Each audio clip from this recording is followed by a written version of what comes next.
Hi guys, welcome to Lila's Best Eats, where I'm always doing it right. If you've already subscribed to my channel, thank you so much for your subscription. If you haven't yet subscribed, but you enjoy the content that I'm pushing out, then what are you waiting for? Don't be shy. Click that like, share, and subscribe.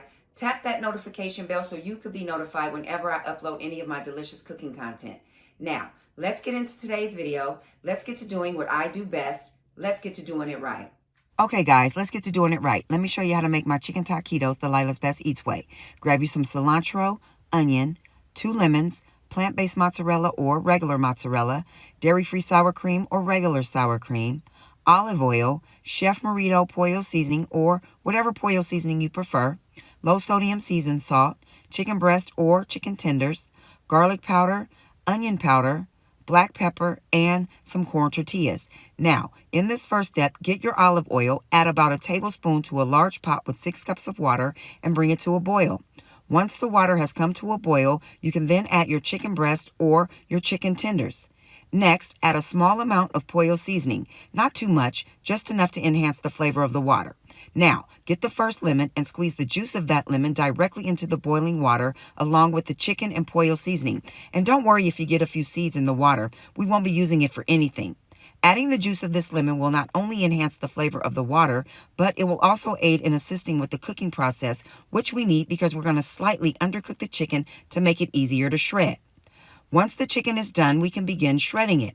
Now, the way I like to shred my chicken is, I like to call it the pinch and pull method. I like to start at the top of the chicken and pinch it, then pull it apart, and as long as your chicken is slightly undercooked, it will be easy to accomplish this method.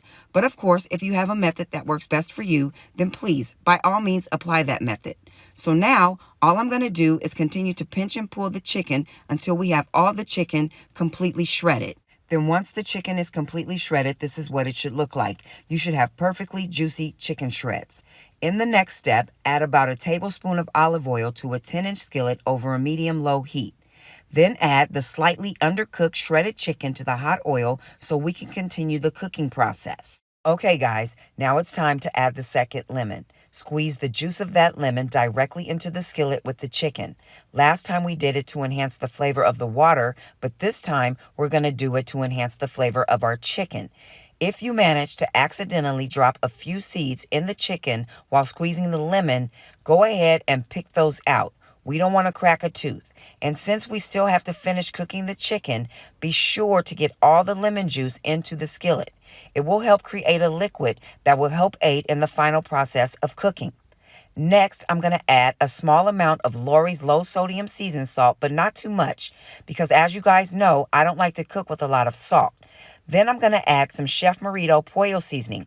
I don't personally measure the seasonings in this particular recipe, you guys, because it's pretty much up to you to use as much or as little as you'd like. Next, add the garlic powder and feel free to be a little generous with it too, seeing how it doesn't contain any sodium.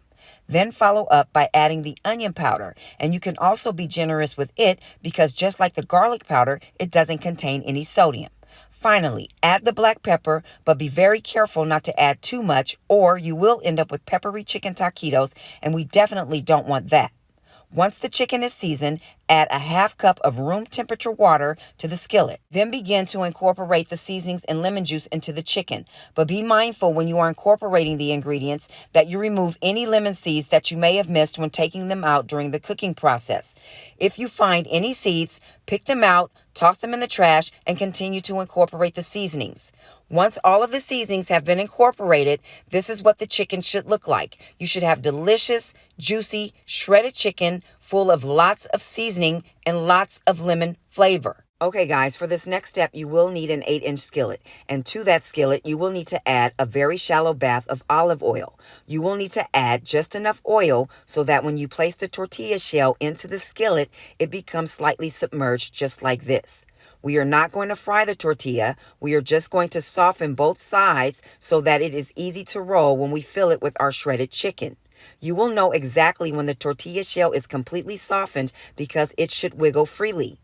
Now, place the softened tortilla onto a paper plate with a paper towel to remove any excess oil and continue softening the remaining tortillas. Once we have softened all of the tortillas, we can then move on to filling them with the shredded chicken. Go ahead and get you a good amount of chicken onto the tortilla, but not too much. We're not making mini burritos.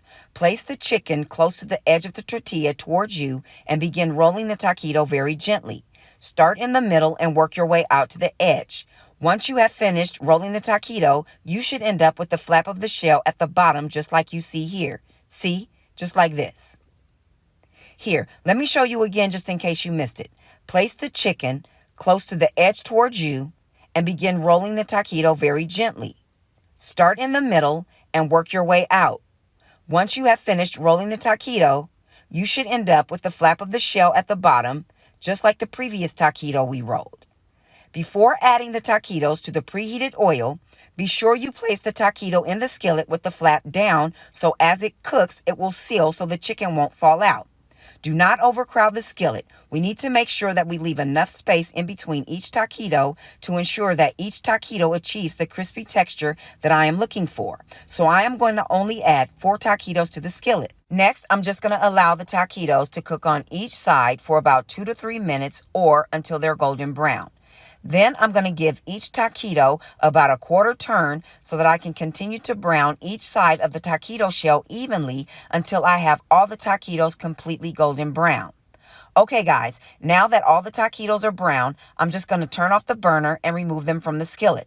But take a look at this, guys. You see that golden brown color? You see that crunchy shell? That's what you want to achieve. That's the ultimate goal here at Lila's Best Eats. Place the cooked taquitos onto a paper plate with a paper towel to allow any excess oil to drain off. Then pair with my homemade chunky guacamole or my homemade pico de gallo. Go check out those videos to see how I made those sides. If you enjoyed the video, hit that subscribe, give it a thumbs up, leave a comment, share my content, and let people know that Lila's Best Eats is always doing it right. Thanks again for your support. I greatly appreciate it, and I'll see you again next time.